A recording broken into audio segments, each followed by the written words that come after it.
അസ്സലാമു അലൈക്കും വറഹ്മത്തുള്ളാഹി വബറകാതുഹു. അഊദു ബില്ലാഹി മിനശ് ശൈത്വാനിർ റജീം. ബിസ്മില്ലാഹിർ റഹ്മാനിർ റഹീം. അൽഹംദുലില്ലാഹി റബ്ബിൽ ആലമീൻ. അല്ലാഹുമ്മ സ്വല്ലി വസല്ലിം വബാരിക് അലാ റസൂലിക സയ്യിദിനാ മുഹമ്മദിൻ. അല്ലാഹുമ്മ സ്വല്ലി അലാ സയ്യിദിനാ മുഹമ്മദിൻ വഅലാ ആലി വഅസ്ഹാബി സയ്യിദിനാ വമൗലാനാ മുഹമ്മദ് ഫീ കുല്ലി ലംഹത്തിൻ വനഫസിൻ ബിഅദദി കുല്ലി മഅലൂമിൻ ലക്. അർഹമുർ റഹീമീനായ റബ്ബേ, അല്ലാഹുവേ, ഞങ്ങളുടെ ഈ ഒരുമിച്ച് കൂടലും പറയലും കേൾക്കലും ഒക്കെയും സ്വാലിഹായ സൽക്കർമ്മ ഞങ്ങളിൽ നിന്ന് സ്വീകരിക്കണേ റഹ്മാനെ. നാഫിയ ഇൽമ ഞങ്ങൾക്ക് എല്ലാവർക്കും നീ പ്രദാനം ചെയ്യണേ റഹ്മാനെ. ഖൽബ് നീ ഇൽമ കൊണ്ട് പ്രകാശിപ്പിക്കുന്ന കൂട്ടത്തിൽ ഞങ്ങളെല്ലാവരെയും ഉൾപ്പെടുത്തി അനുഗ്രഹിക്കണം റഹ്മാനെ. ആമീൻ യാ റബ്ബൽ ആലമീൻ. പ്രിയമുള്ളവരെ, നാം അള്ളാഹുവിൻ്റെ മഹാന്മാരെക്കുറിച്ചാണ് നാം സംസാരിച്ചുകൊണ്ടിരിക്കുന്നത്. മഹാന്മാരുടെ കൂട്ടത്തിൽ ഒട്ടേറെ പ്രത്യേകതകളുള്ള ഒരുപാട് മഹാന്മാരുടെ ചരിത്രങ്ങളൊക്കെ നാം പറഞ്ഞു. ഇന്നത്തെ കാലഘട്ടത്തിൽ ഒരു ഗുരുവിനെ സ്വീകരിക്കേണ്ടതിൻ്റെ ആവശ്യകതയും ഒരു ഗുരുവിനെ സ്വീകരിക്കുന്നതിന് മുൻപ് നാം ചിന്തിക്കേണ്ട കാര്യങ്ങളെക്കുറിച്ചൊക്കെ നാം പറഞ്ഞു. ഒരു ശിഷ്യനായി തുടരാൻ ഉദ്ദേശിക്കുന്ന ഒരാൾ തൻ്റെ ഗുരുവിനോട് കാണിക്കേണ്ടുന്ന അദബുകൾ, ഒട്ടേറെ അദബുകളുണ്ട്. ആദ്യം നാം നമ്മളെക്കുറിച്ചൊന്ന് മനസ്സിലാക്കിയിട്ട് നാം എങ്ങനെയായിത്തീരണമെന്ന് മനസ്സിലാക്കി ആ ഒരു അദബിലാണെങ്കിൽ മാത്രമാണ് നമുക്ക് നമ്മുടെ ഗുരുവിനെ കണ്ടെത്താൻ കഴിയുള്ളൂ. നമ്മുടെ അദബ് കുറവ് കൊണ്ട്, നമ്മുടെ ഭാഗത്തു നിന്നുള്ള വീഴ്ചകൾ കാരണമായിട്ട് നമുക്ക് നമ്മുടെ ഗുരുവിനെ കണ്ടെത്താൻ കഴിയില്ല. അപ്പോൾ ആദ്യമായി ഗുരുവിൻ്റെ ന്യൂനതകളല്ല, ഗുരു എങ്ങനെയുള്ള ആളാകണം എന്നല്ല നാം പഠിക്കേണ്ടത്.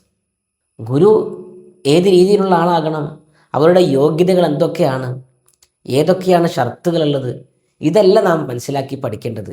അതിനെക്കുറിച്ചല്ല ആദ്യമായി അന്വേഷിക്കേണ്ടത്. മറിച്ച് ഒരു ഗുരു നമുക്ക് ആവശ്യമാണ്, നമ്മെ നേർമാർഗത്തിലേക്ക് നയിക്കാൻ, നമ്മുടെ തടീച്ചകളെ തൊട്ട് നമ്മളെ രക്ഷപ്പെടുത്താൻ ഒരു ഗുരു ആവശ്യം. ഇതാണ് നാം ആദ്യം മനസ്സിലാക്കേണ്ടത്. അങ്ങനെയെങ്കിൽ നമുക്കൊരു ഗുരു വേണമല്ലോ. അപ്പോൾ നാം ആ ഗുരുവിനോട് ഏത് നിലക്കാണ് പെരുമാറേണ്ടത്, എങ്ങനെയായിരിക്കണം നമ്മുടെ അദബ് വേണ്ടത്, നമ്മുടെ മനസ്സ്, ഇഅ്തിഖാദ്, നമ്മുടെ ജീവിതത്തിലെ പ്രവർത്തനങ്ങൾ ഏത് രീതിയിലായിരിക്കണം ഗുരുവിനോട് നാം കാണിക്കേണ്ടത്, ഇത് നമ്മൾ മനസ്സിലാക്കണം. അപ്പോൾ ആദ്യമായി ഒരു ഗുരുവിൻ്റെ ആവശ്യകത എന്താണെന്നാണ് നമ്മൾ പല ക്ലാസ്സുകളിലായിട്ട് മുമ്പ് പറഞ്ഞിട്ടുണ്ട്. എങ്കിലും പ്രിയപ്പെട്ടവരെ, ഗുരു എന്ന് പറയുന്നത് നമ്മളെ അന്ധകാരത്തിൽ നിന്ന് പ്രകാശത്തിലേക്ക്, മിനൽ-ളുലുമാതി ഇലൻ-നൂർ, പ്രകാശത്തിലേക്ക് നമ്മെ നയിക്കുന്ന ഒരാളാണ് ഗുരു എന്ന് പറയുന്നത്. കാരണം ഒരു ഗുരുവില്ലാത്തവന് സ്വന്തം ഇഷ്ടങ്ങളെ അനുസരിച്ച് ജീവിക്കൽ അവൻ്റെ പതിവായി വരും.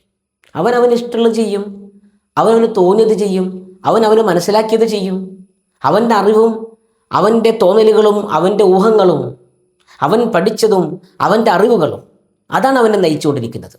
അത് അവൻ്റേതായ അറിവും പക്വതയും എത്രത്തോളം ഉണ്ടോ അതേ ഉണ്ടാവുള്ളൂ. അതുകൊണ്ടല്ലേ എത്ര വലിയ മഹാപണ്ഡിതന്മാരായിട്ടുള്ള ആളുകൾ പോലും ഗുരുവിനെ സ്വീകരിച്ചു എന്നാണല്ലോ ചരിത്രം. ഇമാമുന ഗസ്സാലി റളിയല്ലാഹു അൻഹുവിനെ പോലെയുള്ള, ഇമാമുന ശാഫിഈ റളിയല്ലാഹു അൻഹുവിനെ പോലെയുള്ള, ഇമാം അബൂ ഹനീഫ റളിയല്ലാഹു അൻഹുവിനെ പോലെയുള്ള, ഇമാം ഇസ്സുദ്ദീൻ അബ്ദുസ്സലാം, ഒട്ടേറെ എത്ര എണ്ണിക്കണക്കാക്കാൻ കഴിയില്ല ഇന്നോളം കഴിഞ്ഞു വന്ന മഹാന്മാരായ പണ്ഡിതന്മാർ. അവരൊക്കെ എത്ര വലിയ മഹാപണ്ഡിതന്മാരാണ്, എത്ര വലിയ മഹാന്മാരാണ് അവരൊക്കെ. അവരൊക്കെയും ഒരു ഗുരുവിനെ സ്വീകരിച്ചു എന്നതാണ് ചരിത്രം പറയുന്നത്. എന്തുകൊണ്ടാണ്? അവർക്ക് മനസ്സിലായത്, കാരണം അവർ അവരുടെ ഇഷ്ടത്തിനനുസരിച്ച് ജീവിച്ചാൽ അള്ളാഹുവിൻ്റെ പ്രീതിയിലേക്ക്, പൊരുത്തത്തിലേക്ക് എത്താൻ കഴിയില്ല. സ്വന്തം ഇഷ്ടപ്രകാരം ഒരാൾ ജീവിച്ചിട്ട് അവർക്ക് അള്ളാഹുവിൻ്റെ തൃപ്തി വാങ്ങിച്ചെടുക്കാൻ കഴിയില്ല. കാരണം നമ്മുടെ തടി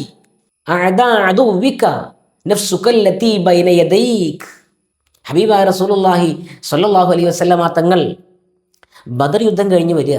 ബദർ യുദ്ധം കഴിഞ്ഞ് വരുമ്പോൾ സ്വഹാബത്തിനോട് തങ്ങൾ പറയുന്നുണ്ട്, നമ്മളിപ്പോൾ ചെറിയ യുദ്ധം കഴിഞ്ഞിട്ടാണ് വരുന്നത്, ഇനി വലിയ യുദ്ധം വരാനുണ്ട്. അപ്പോൾ സ്വഹാബത്തൊക്കെ അത്ഭുതപ്പെട്ട്, പടച്ചോനെ, ഇനിയും വലിയ യുദ്ധം, ഇതിനും വലിയ യുദ്ധം, ഇത് ചെറിയ യുദ്ധമാണ്, വലിയ യുദ്ധം വരണുള്ളൂ. ഈ ശത്രുക്കളൊക്കെ ചെറുത്, വലിയ യുദ്ധം ഏറ്റവും വലിയ ശത്രുവിനോടുള്ള യുദ്ധമാണ്. ഏറ്റവും വലിയ ശത്രുവിനോടുള്ള യുദ്ധമാണ് ഏറ്റവും വലിയ യുദ്ധം. നമ്മുടെ ഏറ്റവും വലിയ ശത്രുവിനോടുള്ള യുദ്ധമാണ് ഏറ്റവും വലിയ യുദ്ധം. അപ്പോൾ ഏതാണ് നിൻ്റെ ഏറ്റവും വലിയ ശത്രു എന്നറിയോ? ഹബീബായ റസൂലുള്ളാഹി സ്വല്ലല്ലാഹു അലൈഹി വസല്ലം പഠിപ്പിക്കുക, ജിഹാദുൻ നഫ്സ്, അഅദാ അദുവ്വിക, നിന്റെ ശത്രുക്കളിൽ വെച്ച് ഏറ്റവും വലിയ ശത്രു, നഫ്സുകല്ലതി ബൈന യദൈക്, നിന്റെ ഈ ശരീരം തന്നെയാണ്. നിന്റെ ഏറ്റവും വലിയ ശത്രുവാണ് നിന്റെ ഈ ശരീരം.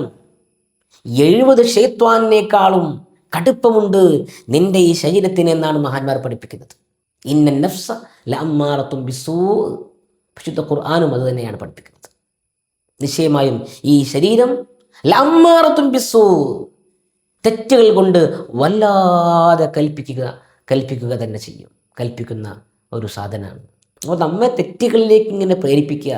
നല്ല ഭക്ഷണം കഴിച്ച്, സുഭിക്ഷമായി ഭക്ഷണം കഴിച്ച്, നല്ലതുപോലെ കിടന്നുറങ്ങി, ദുനിയാവിൻ്റെ സുഖങ്ങളും ഒക്കെ അനുഭവിച്ച് നമ്മളങ്ങനെ ജീവിക്കും. നമുക്ക് തോന്നും, ഞാൻ നിസ്കരിക്കുന്നുണ്ടല്ലോ, ഞാൻ നോമ്പ് തോൽക്കുന്നുണ്ടല്ലോ, ഞാൻ വേറെ തെറ്റുകൾക്കൊന്നും പോകുന്നില്ലല്ലോ. പക്ഷേ നീ അറിയുന്നില്ല, നിന്റെ ഹൃദയത്തിലുള്ള കാപട്യം നിനക്ക് മനസ്സിലാകുന്നില്ല.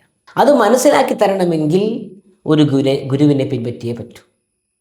നിഷ്കളങ്കരായ ആളുകളൊക്കെ ഉണ്ട്, ഇല്ല എന്ന് പറയുന്നില്ല. നിഷ്കളങ്കരായി വളരെ സാധുക്കളായി ജീവിച്ച ആളുകളൊക്കെ മുൻപ് കഴിഞ്ഞു പോയിട്ടുണ്ട്, യഥാർത്ഥ ഈമാനിൻ്റെ വക്താക്കളായിട്ടുണ്ട്. പക്ഷേ ഭൂരിഭാഗ പേരും ഇന്നത്തെ കാലഘട്ടത്തിൽ പ്രത്യേകിച്ചു ഒരു ഗുരുവിനെ പിൻപറ്റിയിട്ടില്ലെങ്കിൽ ഈമാനിൻ്റെ കാര്യത്തിൽ വളരെ കഷ്ടത്തിലാണ്.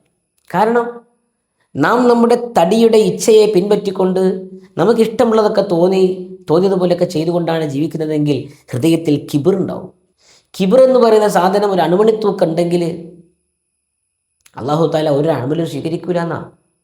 കിബിർ, അസൂയ, ഉജുബ്, കുൻറ്റ്, പോര്, ഇതൊക്കെ നമ്മുടെ ഹൃദയത്തിലുണ്ടാവും. നമ്മളറിയൂല.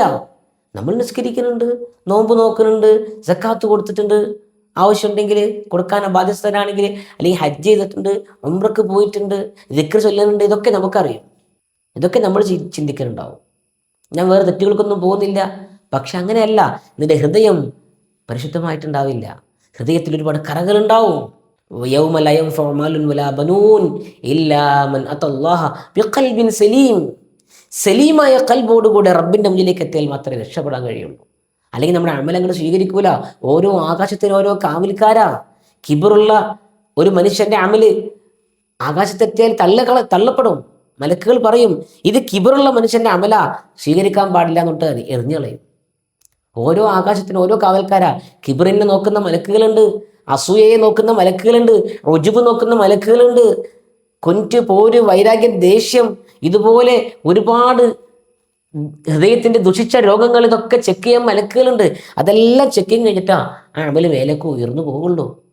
അപ്പം നമ്മുടെ ഹൃദയം ശുദ്ധിയാവണമെങ്കിൽ സ്വന്തം ശുദ്ധിയാക്കാനൊന്നും കഴിയൂല. എങ്ങനെ കഴിയാം? ഹൃദയത്തിനെ ശുദ്ധിയാക്കാൻ സ്വന്തം കഴിയോ?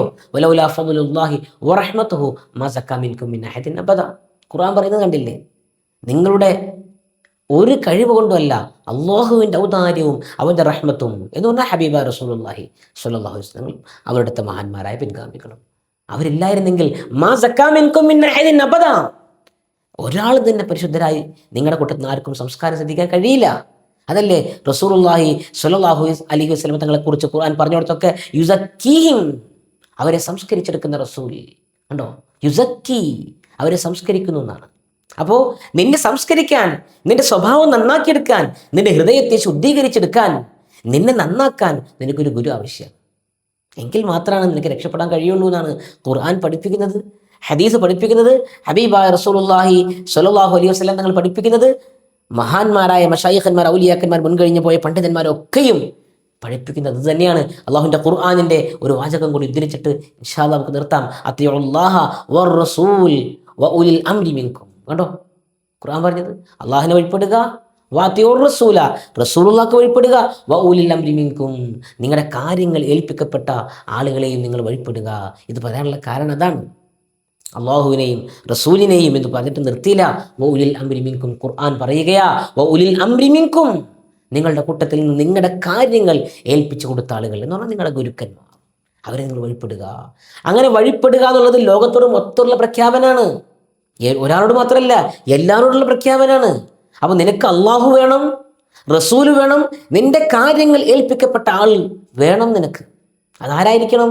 അത് അള്ളാഹുവിൻ്റെ റസൂലിൻ്റെ പിൻഗാമികളായിരിക്കണം, അനന്തരാവകാശികളായിരിക്കണം. റസൂലുള്ളാഹി സ്വല്ലല്ലാഹു അലൈഹി വസല്ലമ തങ്ങളെ ലാഹിറൻ വ ബാത്തിനൻ, ഉള്ളുകൊണ്ടും പുറം കൊണ്ടും റസൂലുള്ളാഹി തങ്ങളെ സ്വല്ലല്ലാഹു തങ്ങളെ ഇത്തിബാ ചെയ്ത, അവിടുത്തെ വഴികളെ അനുധാവനം ചെയ്യുന്ന, അവിടുത്തെ ഹൃദയത്തിൻ്റെ ആ തേട്ടങ്ങളെയെല്ലാം അനുധാവനം ചെയ്തുകൊണ്ട് തങ്ങളുടെ പാത പിൻപറ്റിക്കൊണ്ട് അള്ളാഹുവിലേക്ക് ക്ഷണിക്കാൻ വേണ്ടി നിയോഗിതരായ അള്ളാഹുവിൻ്റെ മഹാന്മാരായ ഔലിയാക്കന്മാർ, മശായിഖന്മാർ, അവരാണ് ഉലിൽ അംർ എന്ന് പറയുന്നത്. അപ്പോൾ അത്തരത്തിലുള്ള ഗുരുക്കന്മാരെ സ്വീകരിക്കണമെന്നാണ് മഹാന്മാർ പഠിപ്പിച്ചത്, മുൻഗാമികൾ പഠിപ്പിച്ചത്, ഹബീബായ റസൂലുള്ളാഹി സ്വല്ലല്ലാഹു അലൈഹി വസല്ലമ തങ്ങൾ പഠിപ്പിച്ചത്, ഹദീസുകൾ പഠിപ്പിച്ചത്, അതുപോലെ തന്നെ വിശുദ്ധ ഖുർആൻ നമ്മെ പഠിപ്പിച്ചത്. അല്ലാഹു സുബ്ഹാനഹു വ തആല ഒരു ഗുരുവിനെ സ്വീകരിക്കാൻ അല്ലാഹു നമുക്ക് ഭാഗ്യം നൽകി അനുഗ്രഹിക്കട്ടെ. ആമീൻ. അസ്സലാമു അലൈക്കും വറഹ്മത്തുള്ളാഹി വബറകാതുഹു.